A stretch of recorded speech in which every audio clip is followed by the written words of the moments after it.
Jeffrey Epstein, did he actually de-life himself?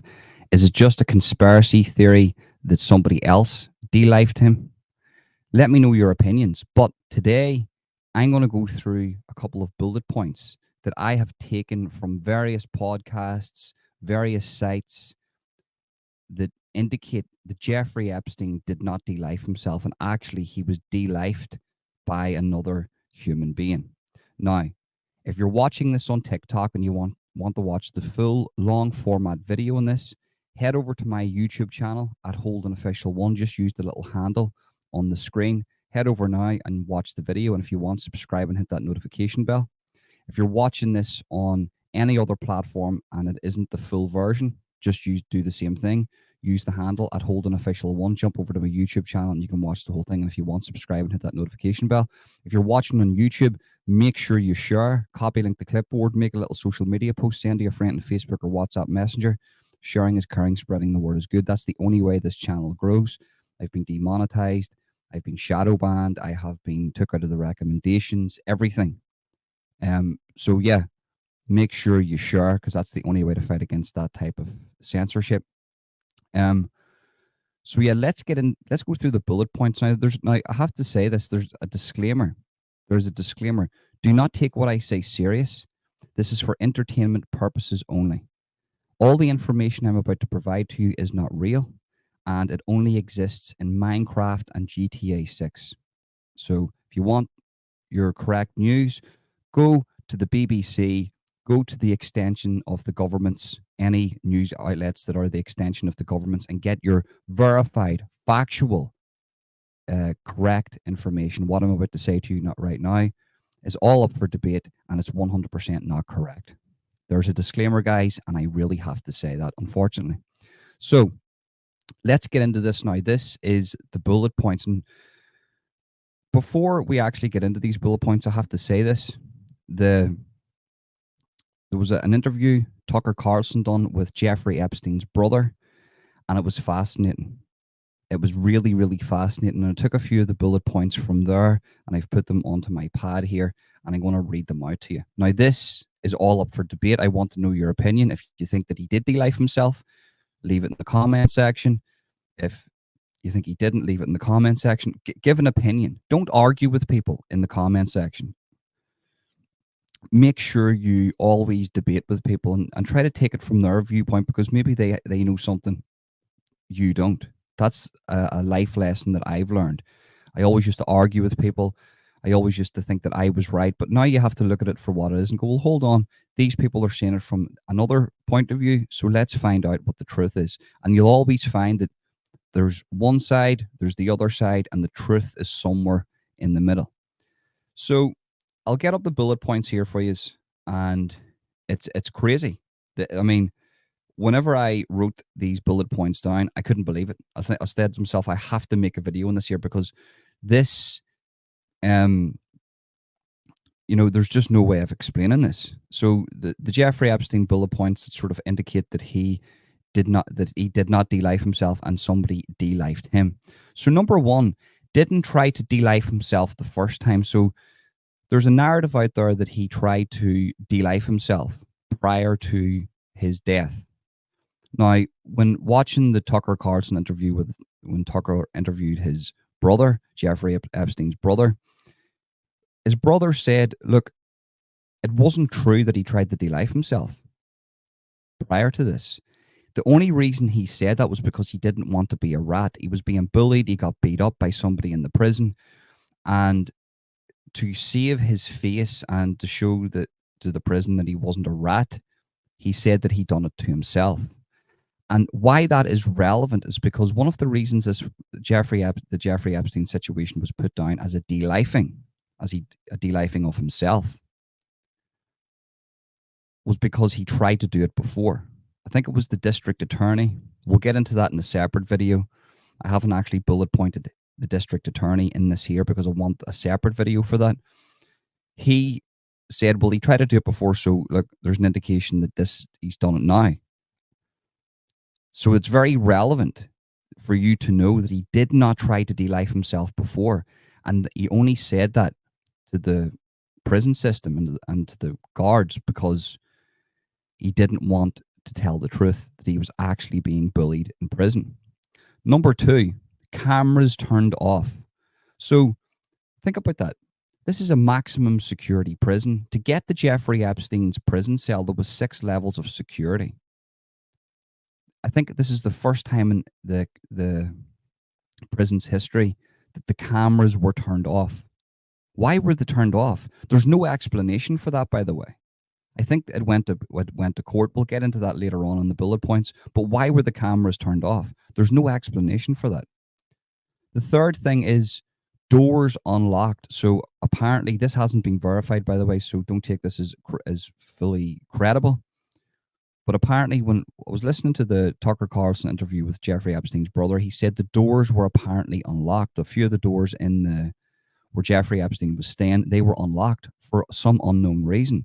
He's tried to get the transcripts of that night of what happened, and they won't release them. So apparently the doors were unlocked. Intubation after death. So I was researching this intubation, and basically, this is a really weird one. So whenever he died, if you get up the definition of intubation, you do that to resuscitate somebody, to save somebody's life. It's like, correct me if I'm wrong, I'm not a medical expert, but basically what intubation is they try to put you on a ventilator. But the crazy thing about that is, why would they put him on a ventilator? Jeffrey Epstein I'm talking about, if he was already dead. So they knew he was dead. He was there for 2 hours. He was, on that rope for 2 hours. So why would they want to put him on a ventilator or to resuscitate him? Well, there's two possible reasons for that. One, the prison didn't want a registered death at their prison because they've got a 100% record where people don't die. Or they wanted to make it look like he was still alive. But he wasn't alive because he was hanging there for 2 hours. So that is really, really strange. And whenever his brother, Jeffrey Epstein's brother, tried to confront the hospitals and the infirmary and the prisons about this, they didn't want to comment. And in one case, they actually said to him, well, how do you know that he was dead? Well, because he was there for 2 hours, hanging there for 2 hours. That's why. Number 5, footage taken throughout process. So apparently from whenever they found Jeffrey right up until he went into the hospital, there was somebody recording footage throughout. Now, his brother, Jeffrey Epstein's brother, cannot find that footage, and they will not give him that footage. That is very, very strange. Do you not think? If there's footage of that, why is that not released? Number 6, dressed in a hospital gown. So this is where I didn't really understand this part of the conversation. I don't know if they meant that he was dressed in a hospital gown in the prison or in the hospital. But he was dressed in a hospital gown. Now, when it comes to a high-profiled person dying like Jeffrey Epstein in the prison, all evidence needs to be collected, but he was put into a hospital gown, and I do believe that was in the prisons, in the infirmary. So why did that happen? Or even if it was just say for hypothetically speaking, it was in the hospital, why was he put into a hospital gown? He should have been, every bit of evidence should have been kept, and he should have been put into a body bag for that evidence to be preserved, but he wasn't. They got rid of that ASAP. Number 7, the guards were actually convicted of lying, but then they were pardoned. So the guards went to court, they were convicted of lying about the situation, but then the judge pardoned them. That doesn't make sense. That to me indicates, so the guards that were on that night, just let me elaborate on that a little bit. The guards that were on that night that were supposed to be looking out for Jeffrey Epstein and the other inmates, a jury or whatever seen and convicted these people of lying under oath. But once they were convicted of lying, a judge pardoned them. That's a bit strange. And when you look at the district attorney situation, you will understand that there possibly is a mass cover-up at the highest level. And in a separate video, I'll give you my reasons to why I think this was covered up. Position of body and noose marks on his neck, different fabric. So, position of body. So, whenever they found him, he was found with his legs outstretched in front of him. The marks on his neck were strange because they weren't an indication of there wasn't an indication of a high mark on his neck, which would indicate that he would have done it himself. There was an indication that there was somebody behind him pulling down, because that's what that indicated that somebody else done it. Because if he had done it himself with his legs stretched out in front of him, they would have been higher, right? Because the gravity would have took his body down. But they weren't. They were coming down the ways like this, as if somebody was pulling from behind. So that's another indication, probably one of the biggest ones, the biggest forensic piece of evidence that, we look at that and we think to ourselves, well, how can they do that? How can they not just go by that information? And the different fabrics. So they said that the fabric that was used, there was fabric not tested to clarify whether it was that actually was done, that was used in the act of him being delifed or him delifing himself. The evidence was basically just discarded and tampered with and corrupted, so they couldn't have been used in court. Number 9, no blotching of butt even after 2 hours of hanging there. So basically, when a person has done this to themselves, the lowest part of the body, the blood will rush to, right? And what that does, it leaves a blotching on the body like a bruise. Whenever they found Jeffrey, there was no blotching on his butt because his position of his body was that he was upright with his legs outright like this, like sitting sort of the way I'm sitting right now in a seated position, but his legs more sticking outwards. Now that the lowest part of his body would have been his feet, his legs, and his butt, but there was no blotching, which was an indication that something else was going on. Because in any other case, the blood rushes to the lowest part of the body and leaves like a bruising like or a blotching like texture. Very, very strange. Let me move on.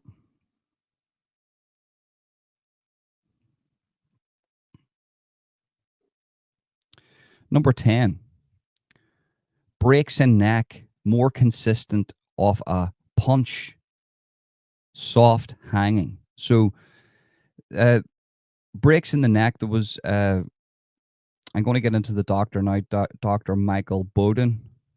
That's number 11. But there was breaks in the neck that weren't consistent, that were more consistent of a punch. So, for instance, a trained military expert who is sent in to take out a high-profiled target that wants to maybe silence that person before they do the act of taking them out, would punch them in the throat, which completely debilitates them from speaking out. Once you get punched in the throat, now the guy said a karate chop. His brother said a karate chop. I beg to differ because karate chops are the biggest pile of shit.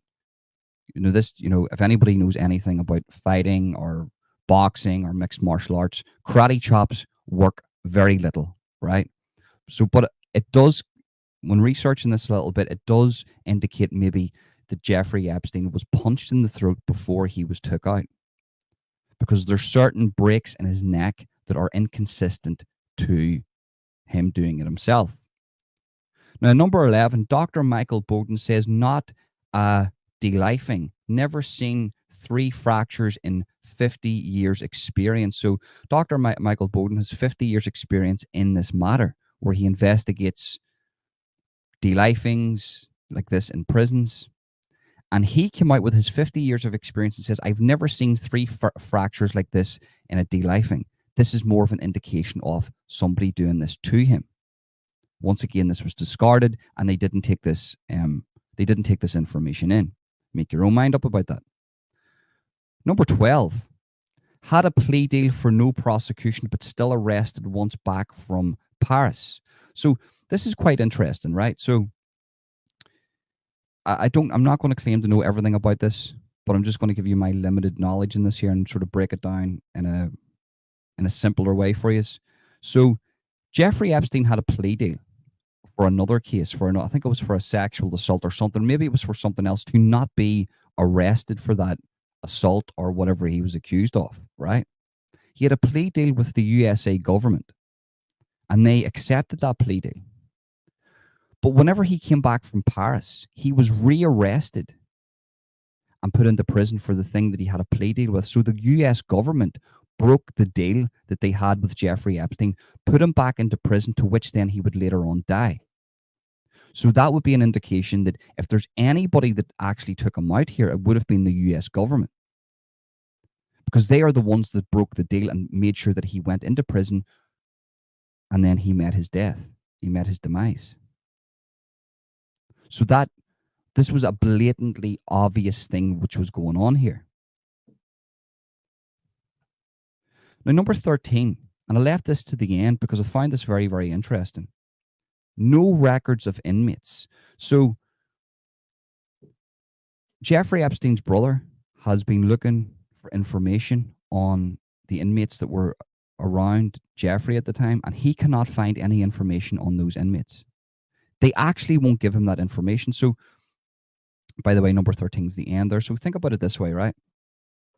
You have Epstein, a high profile guy that was, they're saying he delifed himself. With the information I've just provided to you, I would say that he didn't delife himself, and actually he was delifed, probably by a government entity, because he had a lot of information on high up government officials, probably in the FBI, Congress, the White House, and so on and so on and so on. So there was an incentive to take him out here. That's what I think. But when it comes to the inmates, normally there's a log kept of inmates that were in every situation in a prison, especially in the United States of America, especially in maximum security. But in this case, they've just went missing. They've just went missing. So that would be an indication to me that they went missing for a reason. All of these things aren't a coincidence. So think about all the things that are a coincidence in this situation. The guard sleeping, the camera turned off, no record of inmates, all those things have went missing. It's sort of like the COVID files, the COVID WhatsApp messages. Just somehow all the messages, all the WhatsApp messages from all the leaders from all around the world have just went missing. Sort of the same as that.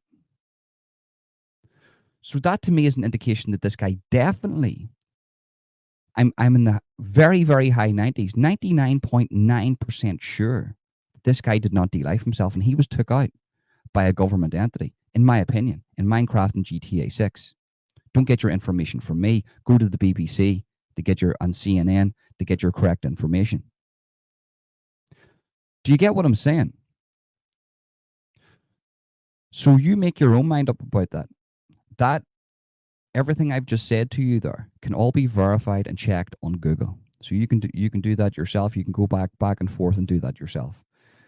I'm going to be making a few videos about this. Remember, guys, smash the like button and subscribe and hit that notification bell. If you'll be watching this on YouTube now or Rumble. Make sure if you're on Rumble, make sure you give this video a rumble, give it a like. Follow me on Rumble. If you're watching this on YouTube, remember to subscribe and hit that notification bell and share. If you're either on Rumble or YouTube, make sure you share, copy link the clipboard, send to your friend on Facebook or WhatsApp Messenger, make a little social media post. Sharing is caring, and that's the only way to really fight against censorship, because I understand that, big tech really doesn't like this type of content, and it is what it is. I'm not here for the money, so the viewers I get, I'm happy with, because you are all very, very good people. I'm not here for millions of views. I'm not here to be monetized and all that. I'm just here to actually vent what I think. I'll be researching this anyway, so it's good that I can come out here and speak about it. So yeah, sure, guys, sure. Leave a comment. Let me know what you think. Even if you disagree with that, maybe you've got better information. Maybe you've got an opinion about it. Leave it in the comment section. Everybody's comment is welcome. And I say, don't argue with one another. If somebody has a difference of opinion, if somebody says, "Well, I think he done it to himself, and there's nothing to see here," okay, I respect that. I respect that.